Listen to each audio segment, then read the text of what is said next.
So principle number 1 is marriage is meant to be between an adult male and female.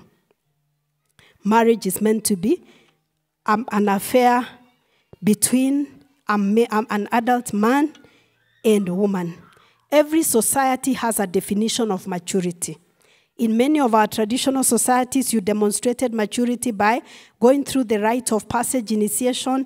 For the Maasais, you kill a lion. For the Kisis, you have a saiga, and you have a way of providing for your family. Every community had a way of defining. The human young one is the most dependent. Most young ones of other mammals, they become independent after a very short time. But the human young one is the most dependent. So somebody has to be mature. There are people who are 68, and yet they are actually not mature enough to be in a marriage. Do you know that not everybody deserves a relationship? Not everybody deserves marriage. You have to work for it. You have to be ready and prepared to carry your share of life's burden. The book Adventist Home by Ellen G. White says, early marriages are not to be encouraged.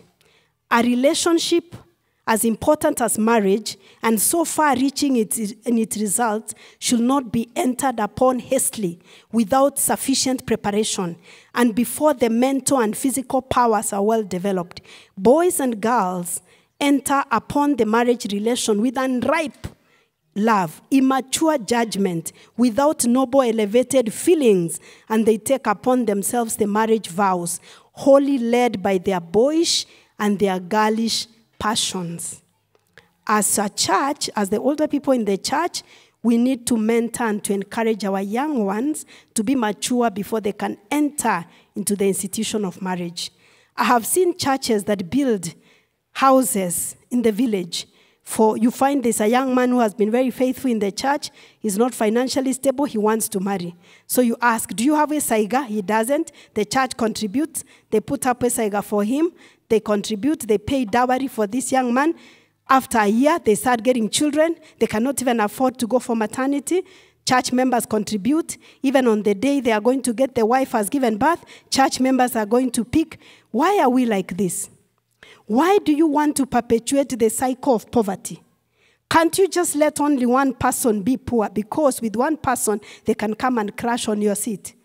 When they start getting, and then interestingly, because the only source of entertainment may be intimacy, they will get abundant children, year after year.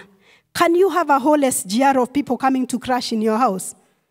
Why do we do that? Why are we misleading people? Why don't we just ask, do you have a saiga? Do you have a source of income? For me, if you come to me, you tell me you are getting married, that's what I ask you. Do you have a source of income? I will not participate in enabling poverty by bringing children into this world who cannot be provided for.